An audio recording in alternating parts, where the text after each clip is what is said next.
नमस्कार सभी दोस्तों को, बच्चों को, बड़ों को मेरा प्रणाम, बच्चों को मेरा प्यार, सबको नमस्कार।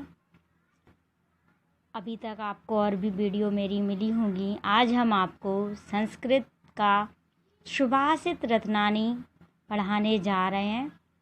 इसमें आपको ये चैप्टर मैंने इसलिए लिया क्योंकि मुझे बहुत पसंद भी है और बच्चों को समझ में भी आएगा। बाकी चैप्टर हम आपको सीरियल से करवा देंगे। तो सीधा हम ज़्यादा टाइम वेस्ट ना करते हुए सीधा हम अपने वीडियो पे चलते हैं। चलिए देखिए, बस आप सबसे एक विनम्र निवेदन है कि कृपया आप लाइक और सब्सक्राइब ज़रूर करें। बस यही आपसे विनती है। आगे देखिए, ये लेसन आपका 5वां है, सुभाषित रत्नानी। हिंदी में इसका अर्थ होगा सुंदर कथन रूपी रत्न। मतलब जो कहते वचन होते हैं ना, वो रत्नों के समान होते हैं, इसलिए इनको सुंदर कथनों को रत्न कहा गया है। पहला देखते हैं हम, और पास में किए लेती हूँ मैं इस तरह से।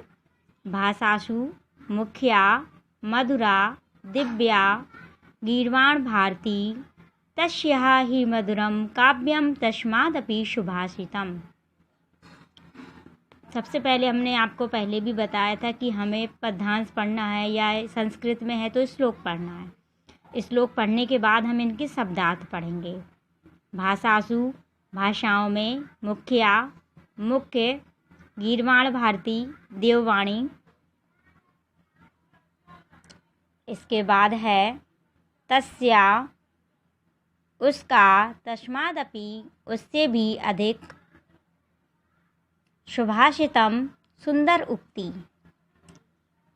संदर्भ है प्रस्तुत श्लोक हमारी पाठ्य पुस्तक संस्कृत के सुभाषित रत्नानी नामक पाठ से उद्धृत है।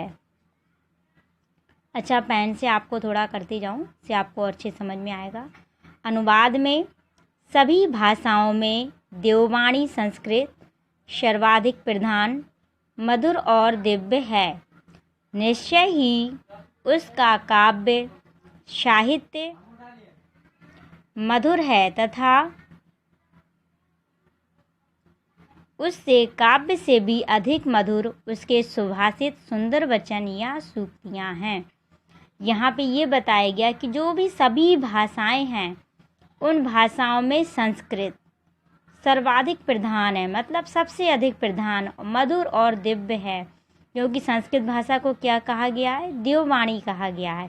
देववाणी इसलिए कहा गया है क्योंकि इसमें आपने देखा होगा कि देवता भी इसी भाषा से प्रसन्न होते हैं। कभी भी पूजा पाठ हम करते हैं तो उनमें जो भी मंत्र हैं वो सारे ही संस्कृत भाषा में हैं, इसीलिए संस्कृत भाषा को देववाणी कहा गया। ये हमें विशेष रूप से ध्यान रखना है। आगे देखिए दूसरा, सुखार्थिना कुतो विद्या, कुतो विद्यार्थिना सुखम, सुखार्थी वा त्यजेद विद्याम, विद्यार्थी वा त्यजेद सुखम। अर्थात सुखार्थिना कुतो विद्या, कुतो विद्यार्थिना सुखम, सुखार्थी वा त्यजेद विद्याम, विद्यार्थी वा त्यजेद सुखम। शब्दार्थ पढ़ेंगे हम इसके। सुखार्थी सुख चाहने वाला, विद्या, विद्याम मतलब विद्या, विद्यार्थी विद्या प्राप्त करने वाला, त्यजेत छोड़ देनी चाहिए। अब यहाँ पे संदर्भ में पूर्वत लिखा हुआ है तो अधिकतर बच्चे यहाँ पे मिस्टेक करते हैं, बहुत ज़्यादा मिस्टेक करते हैं। एग्ज़ाम में यदि ये आ गया भाषासु आ गया ये वाला आपका, तब तो बच्चे ये संदर्भ लिख देते हैं यहाँ से। और कई बार देखा है एग्ज़ाम में दासी जब मतलब बच्चों की कॉपियाँ चेक करती है तो देखा होगा कि वहाँ पे जैसे इसमें आया सुखार्थिना की तो डॉट डॉट सुखम बच्चे करते हैं, इसके बाद संदर्भ में पूर्वत लिखा है तो बच्चे इसी तरह से पूर्वत कर देते हैं, जबकि हमें यहाँ पूर्वत नहीं करना। पूर्वत का मतलब होता है पहले लिखा गया है, ये लिखा है देखिए संदर्भ। यही संदर्भ आपके पूरे पाठ में चलेगा, प्रत्येक श्लोक में चलेगा। नीचे तीसरे में भी देखिए पूर्वत लिखा हुआ है, तो जो बच्चे होते हैं वो इसमें पूर्वत कर देते हैं। यहाँ पूर्वत नहीं करना है, किताब में आपकी सुविधा के लिए कर दिया कि बार बार वही लाइन ना लिखनी पड़े। और जब भी ये श्लोक आया, कोई भी आए, तो संदर्भ आपका यही रहेगा। ये विशेष रूप से ध्यान रखना है। तो इसका हम अर्थ देखते हैं। अनुवाद है, सुखार्थिना कुतो विद्या कुतो विद्यार्थिना सुखम। सुख चाहने वाले सुखार्थी को विद्या कहाँ, तथा विद्या चाहने वाले विद्यार्थी को सुख कहाँ। सुख की इच्छा रखने वाले को विद्या पाने की चाह त्याग देनी चाहिए, और विद्या की चाह रखने वाले को सुख त्याग देना चाहिए। इसमें कितनी अच्छी बात कही है। अधिकतर होता है ना कि सभी विद्यार्थी हैं जो कि अपनी एग्ज़ाम की तैयारियां करते हैं, तो इसमें साफ साफ कह दिया कि जो भी विद्यार्थी हैं उन्हें कह दिया कि सुख चाहेगा जो विद्यार्थी, उसे विद्या प्राप्त नहीं होगी। सुख कैसा? सुख यही तो होता है, बच्चे सोचते हैं, बच्चे क्या हम भी सोचते हैं कि चलो सोते रहें, तो विद्या नहीं प्राप्त कर पाएंगे। क्योंकि फिर वही बात कवि ने कही भी है कि यदि हम सुख चाहते हैं तो विद्या प्राप्त नहीं कर सकते, और विद्या चाहिए तो हमें सुख त्याग देना चाहिए, और यदि विद्या पाने की इच्छा है तो फिर हमें विद्या की इच्छा रखने वाले को सुख त्याग देना चाहिए। सीधी सी बात है। आपको यदि विद्या चाहिए तो सुख का त्याग करना होगा, और सुख चाहिए तो आप विद्या प्राप्त करने की इच्छा को भूल जाएं, त्याग दें। आगे कहा है, जल बिंदु निपातेन कृमसा पूर्यते घटा शाहेतु सर्व विद्याना धर्मस्य च धनस्य च। शब्दार्थ देखिए। इसमें तीसरा है शब्दार्थ, इसके देखना है हमें। जल बिंदु निपातेन, जल की बूंदें गिरने से, कृमसा, क्रम के एक बाद एक, फिर आगे है पूर्वते, भर जाता है, घट, घड़ा, हेतु, कारण, और सर्व विद्या नाम, सभी विद्याओं का, धर्मश, धर्म का, धनश, धन का, चा, और। फिर यहाँ संदर्भ पूर्ववत दिया हुआ है, देखिए आप लोग। तो इसमें आपको विशेष ध्यान रखना है। ये बार बार मैं आपसे कह रही हूँ कि संदर्भ आपका वही रहेगा जो सबसे पहले ये दिया हुआ था। आगे अनुवाद देखिए। बूंद बूंद जल गिरने से, कृमसा, घड़ा भर जाता। ये सब ने सुना होगा, हम सब ने सुना है इसे, कि एक एक बूंद गिरती है तो घड़ा भर जाता है। इसी प्रकार यही सभी विद्याओं, धर्म तथा धन का हेतु कारण है।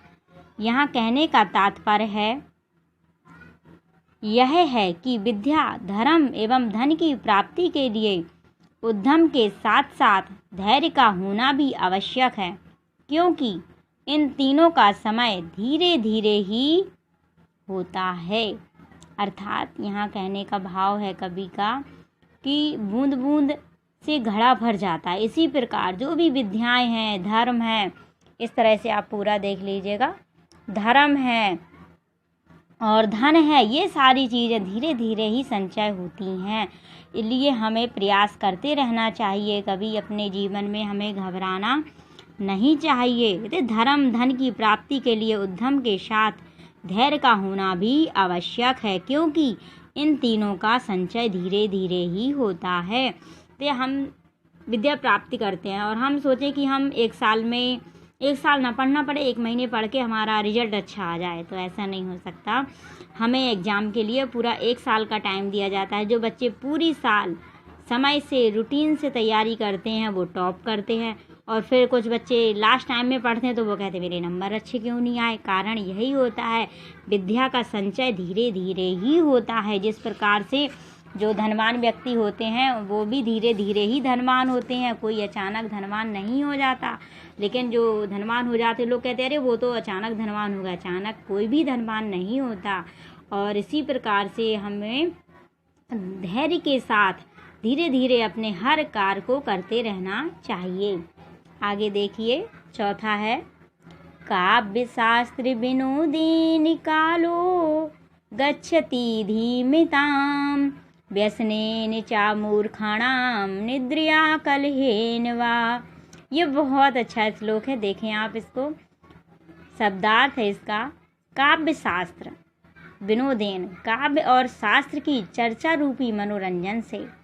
काल, काल मतलब समय। गच्छति, जाता है यानी व्यतीत होता है। धीमताम, बुद्धिमानों का। व्यसनेन, बुरी आदत से। मूर्खाणाम, मूर्खों का। निद्रया, नींद से। कलहेन, विवाद से। वा और वा का मतलब हुआ अथवा। संदर्भ पूर्वक, आपका संदर्भ वही रहेगा यहाँ पे। अनुवाद देखिए, कहा है कि बुद्धिमान लोगों का समय काव्य एवं शास्त्रों की चर्चा के आनंद में व्यतीत होता है तथा मूर्ख लोगों का समय बुरी आदतों में, सोने में एवं झगड़ा झंझट में व्यतीत होता है। ये बात आप सबने समझी होगी कि जो व्यक्ति झगड़ा झंझट करते हैं वो किस श्रेणी में कबीने रखे हैं, और जो शास्त्रों की चर्चा करते हैं, बुक्स को पढ़ते हैं और भी शास्त्र को पढ़ते हैं, उन्हीं को बुद्धिमान कहा गया है। आगे देखिए, आज यहीं तक करवाएंगे आपको, इसके बाद कल आपको करवाएंगे। देखिए, न चौर्यहार्यम न राजहार्यम न भ्रातृभाज्यम न च भारिकारी व्यये कृते वर्धते यो नित्यम विद्याधनम सर्वधन प्रधानम। चौर्यहार्यम, चोर द्वारा चुराया जा नहीं सकता। राजहार्यम, राजा द्वारा छीना जा नहीं सकता। भ्रातृभाज्यम, भाइयों द्वारा बांटा जा सकता है। मारकारी, बोझ बनता है। व्यय, खर्च करने पर। वर्धते यो, बढ़ता है। नित्यम, प्रतिदिन। आगे देखें, फिर इसमें संदर्भ पूर्वक है, वही रहेगा आपका। इसका अनुवाद है कि विद्या रूपी धन सभी धनों में प्रधान है। इसे ना तो चोर चुरा सकता है, ना राजा छीन सकता है, और ना भ्रातृभाज्यम, ना भाई बांट सकता है, और ना चा भारकारी, और ना तो यह बोझ ही बनता है। यहाँ कहने का तात्पर्य है कि अन्य संपदाओं की भांति, कहा ना व्यय कृते संपदाओं की भांति विद्या रूपी धन घटने वाला नहीं है। विद्या धनम सर्वधन प्रधानम, यह धन खर्च किए जाने पर और भी बढ़ता ही जाता है। विशेष में देखना आप इसको, बहुत अच्छा इसमें। आगे देखिए, इसमें विशेष दिया है कि शास्त्र में अन्यंत्र भी विद्या को श्रेष्ठ सिद्ध करते हुए कहा गया है कि स्वदेशे पूज्यते राजा विद्वान सर्वत्र पूज्यते। इसका मतलब हुआ स्वदेशी, अपने देश में पूज्यते, पूजा जाता है। राजा, जो राजा होता है वह सिर्फ अपने ही देश में पूजा जाता है। और विद्वान सर्वत्र पूज्यते, लेकिन जो विद्वान व्यक्ति होता है वो प्रत्येक जगह पूजा जाता है। इस दोहे में भी विद्या को इस प्रकार महिमा मंडित किया गया है। कहा गया है, सरस्वती के भंडार की बड़ी अपूर्व बात, ज्यों खर्चे त्यों त्यों बढ़े, बिन खर्चे घट जात। अर्थात इसका मतलब है कि सरस्वती के भंडार मतलब जो ज्ञान का भंडार है उसकी अपूर्व बात है, बहुत बड़ी बात है कि जितना ही हम इसको खर्च करेंगे, जितना ही हम दूसरों को बांटेंगे, उतना ही ये बढ़ता है। और यदि हम किसी को अपना ज्ञान बताएंगे नहीं, किसी को समझाएंगे नहीं, तो ये दिन प्रतिदिन घट जाता है। इसीलिए मैं सभी से विनम्र करती हूँ कि जो बच्चे इंटर में आ गए हैं वो अपने हाई स्कूल के बच्चों को, अपने छोटे भाई बहनों को, सबको समझाया करें, घरों में पढ़ाया करें। जिससे आप पढ़ेंगे और ये पढ़ाएंगे तो आपका ही ज्ञान वर्धन होगा। इसलिए मैं आप सबसे यही विनती करती हूँ कि आप यहाँ पढ़िए, और जहाँ भी आपको कहीं प्रॉब्लम हो आप प्लीज़ कमेंट बॉक्स में हमें कमेंट करें कि कहाँ क्या समझ में नहीं आया है। तो प्लीज़ आपसे लास्ट में यही कहना चाहूँगी कि लाइक और सब्सक्राइब ज़रूर करें।